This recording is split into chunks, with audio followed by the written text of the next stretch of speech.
जयराम महतो अकेले काफी है रे। साला विधायक की जेब में लेके चला है।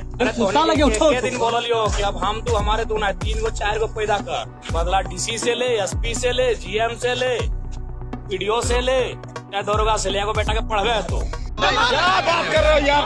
साहब से हैंडल नहीं रहा, तब से यही साहब से हैंडल नहीं रहा, यही आदमी। स्वामी पेपर, स्वामी पेपर। Shut up. एकदम आप बात कर लीजिए जो साहब। Very good. यही बात हुआ। बोकारो में क्वार्टर अलॉटमेंट पर विवाद बढ़ता ही जा रहा है। देर रात सीसीएल प्रबंधन और जयराम महतो के समर्थकों के बीच बहस और अब जयराम महतो के समर्थकों पर लाठीचार्ज की खबर आ रही है। यह कार्रवाई तब हुई जब रात में हुई तीखी बहस के बाद विधायक जयराम महतो समेत 7 नामजद और 20 से 30 अज्ञात के खिलाफ सीसीएल प्रबंधन की तरफ से एफआईआर दर्ज करवाया गया। सीसीएल सुरक्षा पदाधिकारी ने पूरे मामले में चंद्रपुरा थाना में एफआईआर दर्ज करवाया है। इसके बाद खुद जयराम महतो घटना स्थल पर पहुंचे, जहां मीडिया से बात करते हुए जयराम ने इसे आंदोलन करार दिया। इस वक्त जयराम महतो और सीसीएल प्रबंधन के बीच वार्ता चल रही है। दरअसल पूरा मामला कल देर शाम का है, जहां जयराम महतो के समर्थक बेरमो के सीसीएल ढोरी एरिया अंतर्गत सेंट्रल कॉलोनी में कोली में क्वार्टर नंबर D2 में अचानक घुस गए। उस वक्त सीसीएल प्रबंधन वहां रह रहे कुछ लोगों को जगह खाली कराने आया था। प्रबंधन का आरोप है कि वे लोग उस जगह पर अवैध कब्जा किए हुए हैं। विधायक के समर्थकों का कहना था कि सीसीएल प्रबंधन पहले लोगों को क्वार्टर अलॉट कराए।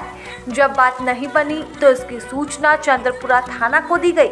उसके बाद चंद्रपुरा पुलिस और सीआईएसएफ घटनास्थल पर पहुंची। दूसरी तरफ इस पूरे मामले पर सीसीएल प्रबंधन का कहना था कि उक्त क्वार्टर को विनय शर्मा, राहुल राज, प्रद्युमन कुमार को अलॉट कर दिया गया है, जबकि विधायक के समर्थक इसे सिरे से खारिज कर रहे थे। उनका कहना था कि क्वार्टर आवंटन के लिए महाप्रबंधन को आवेदन दिया गया था, इसके बाद भी उक्त क्वार्टर का अलॉटमेंट नहीं हुआ है। बहसबाजी के बीच डुमरू विधायक जयराम महतो देर रात 2 बजे केंद्र कॉलोनी मकोली पहुंचे और क्वार्टर का अलॉटमेंट करने की मांग करने लगे। उस दौरान विधायक और पुलिस कर्मियों के बीच खूब बहसबाजी हुई। अहले सुबह 4 बजे विधायक और पुलिस की टीम तो वहां से चले गई, लेकिन जयराम महतो के समर्थक वहीं डटे रहे, जिसके बाद पुलिस प्रशासन के साथ बहसबाजी और लाठीचार्ज के बाद खुद विधायक जयराम महतो वहां पहुंचे। क्या बात कर रहे हो यार? साहब से हैंडल नहीं रहा, तब से यही साहब से हैंडल नहीं रहा, यही आदमी। स्वामी पेपर, स्वामी पेपर। Shut up. एकदम आप बात कर लीजिए जो साहब। Very good. यही बात हुआ। Very good paper. कौन है? कौन है? आदमी देख देख के कानूनी कार्रवाई कर रहा है। वही तो बोल रहा है, एक तरफ सरनेम देख के एक्शन लेने ये सुनिए,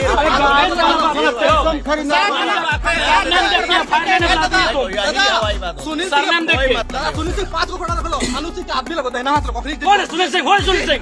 5 क्वार्टर रखा है, 5 क्वार्टर। उसका हिसाब कहाँ नहीं रखता है? सब क्वार्टर में मार मारो, चुप रहे। बोला दी कौन तुम लोग? चुप। अरे हम तो चाहे तो नहीं गोली मार गुदमानी और बाद जख्मी झारखंड में की बतो। चुप। दलाली ने चुप। खबरदार। कोई ले मार। तो इतना पुलिस कैसे आया यहाँ? अरे बोका, हम विधायक की जेब में रखा है रे। अरे सुन तो रे कोयला चोर है, रोड पार भे कोयला चोर कहाँ रे? कहाँ पर मर्दान की रे? अभी तुरंत इन्फॉर्मेशन दिए। बीच में कोई नहीं, मरबो तो नहीं कभी। बीच में कोई नहीं। जयराम महतो अकेले काफी है रे। साला विधायक की जेब में लेके चला है। एक क्वार्टर खाली करने के लिए 4 थाना का पुलिस रे। वो तो खाली नहीं हो पाया। बीच में कोई नहीं, बीच में कोई नहीं। घर गुरु मजिस्ट्रेट लगिला, सब है चो कोयला कमीशन खाए वाला मजिस्ट्रेट लगिला। 2 आदमी आता समझ में आता, 4 थाना पुलिस से जब यहाँ कोई बीच में नहीं बोल, हमने को कर जब हम बात करें कोई बीच में नहीं बोल, खबरदार। अरे हम तो जेब में विधायक के लिए घूरे रखनी, मारो ना और बाद झारखंड देख लेते की बात है। इगला कभी बर्दाश्त नहीं भला झारखंडी। एक क्वार्टर के लिए तुम लोग 4 थाना का पुलिस लेके आया है, एक क्वार्टर खाली करने के लिए। यहाँ विधायक 7 को अखबार के रखा है। एक एक व्यक्ति ने कहीं 7 क्वार्टर पे कब्जा किया है, तो किसी ने देखा 5 क्वार्टर पे कब्जा किया है। तो इनको ऐसा लगा कि शायद ये जो है इसकी कोई निगरानी नहीं करता, इन जो क्वार्टर हैं इनका कोई देखभाल नहीं करता है, या फिर किसी की जिम्मेवारी नहीं है इन क्वार्टर्स की। क्योंकि इन्होंने देखा कि कुछ लोग 7-8 क्वार्टर पे कब्जा किए हैं और इन्होंने अखबार में पढ़ा कि 5,500 क्वार्टरों पे कब्जा है। तो ये सोचा कि भाई इसकी कोई जिम्मेवारी नहीं ले रहा है, ये लावारिस पड़ा है। तो इन्होंने सोचा कि हम लोग भी यहाँ रहेंगे, रोजी रोजगार करेंगे और कुछ रैयत स्थानीय युवा यहाँ रहने लगे।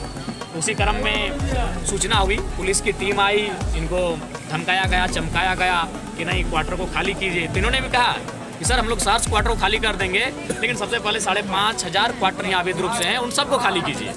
नहीं तो ये गलत है कि कोई झारखंड का आदमी जब क्वार्टर में आता है तो आपको इलीगल लगता है। अगर इलीगल है तो सबके लिए इलीगल होना चाहिए। तो उसी क्रम में इनकी बहसबाजी होती है, काफ़ी टकराहट होती है, गर्म माहौल उत्पन्न होता है। और लगभग उस समय हम धनबाद में होते हैं, मेरा कार्यक्रम होता, तो हमें सूचना मिली। तो हम बोले देखिए आप लोग अच्छा से रहिए, प्रशासन से आप मौखिक लड़िए, किसी रूप से शारीरिक रूप से हिंसा और लड़ाई किसी तरह से नहीं होगी। मौखिक लड़िए मतलब अपना तर्क रखिए, आप बातचीत कीजिए, अपने शब्द को रखिए, अपने आर्गूमेंट्स को रखिए, लेकिन प्रशासन से बिल्कुल किसी प्रकार से माने माहौल ख़राब नहीं करना है। हम आ जाएंगे। तो फिर 2 बजे रात को हमें फुर्सत मिला, हम आए। जब हम आए तो थोड़ा सा हॉट टॉक प्रशासन से हमारा भी हुआ। उसके बाद हम फिर चले गए रात को चले गए, जाके हम नावाडी में सीओ वीडियो के सामने हमने जनता दरबार लगाया। हम थाना गए, वहाँ लोगों की समस्या सुने। वहाँ से फिर हम डुमरी अनुमंडल गए, वहाँ मैंने लोगों की समस्या को सुना। मैं वहाँ से निमिया घाट गया। फिर मुझे सूचना मिली कि नहीं इस बार SDM आए हैं और महिला पुलिस भी आई है और बाकायदा लाठीचार्ज भी हुआ है। तो फिर हम वहाँ से भागे यहाँ तक आए। तो देखिए अगर आवास पे जाके ऐसा चले जाना या रहना अगर गलत है तो बिल्कुल हम भी कहते हैं गलत है, लेकिन सवाल है 5,500 क्वार्टर भी खाली होने चाहिए। और जिस प्रकार से लोगों की मनमानी है झारखंडियों को दबाने की, डराने की, उस पर अब विराम लगना चाहिए। विधायक जी आपने आवेदन दिया था क्या अलॉटमेंट के लिए? जी लड़कों ने आवेदन दिया था, क्वार्टर आवंटन कर दिया गया था CCL के द्वारा। देखिए वो तो हमें जानकारी नहीं है, लेकिन आवेदन दिया हुआ है। 4 मरतबा इन्होंने आवेदन दिया था। लेकिन यहाँ आवेदन और प्रोटोकॉल और कानूनों की प्रक्रिया का मायने नहीं है। यहाँ आपका कोई किसी रसूखदार व्यक्ति से आपकी पहचान होनी चाहिए, जिनका कोयला में प्रभाव है। चूँकि CCL का मामला है तो ऐसे लोगों को ये तुरंत आवंटित कर देते हैं। बगल में ही ये लोग कुछ नाम बता रहे थे कि कोई एक व्यक्ति 7-8 क्वार्टर कब्जा करके बैठा है। तो इसमें जो मन बढ़ाना, तो इसका कारण कहीं ना कहीं CCL की उदासीनता है।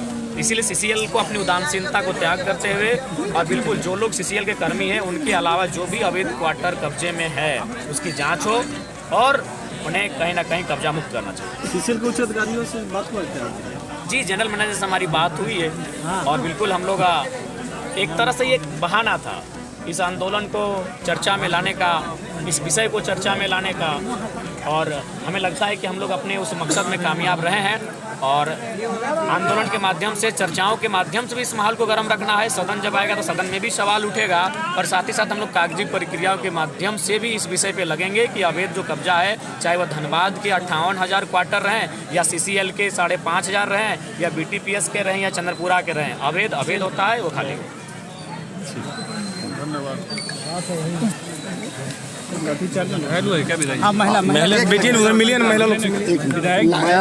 प्रशासन के द्वारा महिला जो आपके समर्थक हैं उनका कहना था कि लाठीचार्ज किया गया है, कई महिला आपका समर्थक घायल भी हुए हैं। देखिए ये वही आप सोच सकते हैं। देखिए ये गलत है कि सही है, उस पर हम लोग बाद में चर्चा करते हैं। क्योंकि भारत देश लोकतांत्रिक देश है और इसी देश के एक महापुरुष सरदार वल्लभ भाई पटेल का एक स्टेटमेंट था कि अगर लोगों की मांग, एक बहुत बड़ी आबादी अगर गलत चीज़ का भी समर्थक है तो उस पर हमें एक बार सोचना चाहिए। तो ठीक है, एक बार हम सोचते हैं कि ये गलत है कि सही है, लेकिन जब इनके पक्ष से एक विधायक आए हैं, एक माननीय आए हैं, उसके बाद भी अगर पुलिस इस प्रकार दुर्व्यवहार करती है तो सोच सकते हैं आम व्यक्ति के साथ क्या व्यवहार होता होगा या फिर इनकी मानसिकता क्या है। ठीक है, ये जो ग्रामीण है या फिर जो युवा इस क्वार्टर में आके दाखिल हो गए हैं वो गलत है या सही है, उस पर हम लोग बैठ के बात कर सकते थे।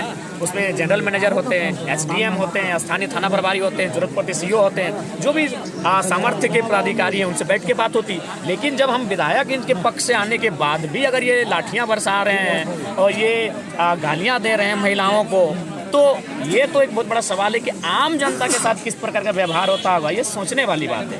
हम बार बार कह रहे हैं ऐसे क्वार्टरों की हम तो अपने समर्थकों से, ऐसे क्वार्टरों की कोई आवश्यकता नहीं है। लेकिन ये तो मैंने इनको कहा था कि अगर सही तरीके से आपकी आवाज़ नहीं उठ रही है तो थोड़ा सा टेढ़ा होना चाहिए। तो फिर ये लोग भी क्वार्टर में प्रवेश किए।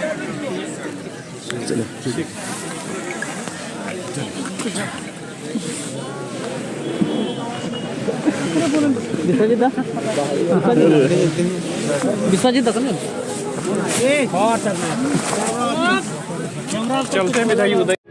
प्रभातखबर.com, विश्वास वही, रफ्तार नहीं।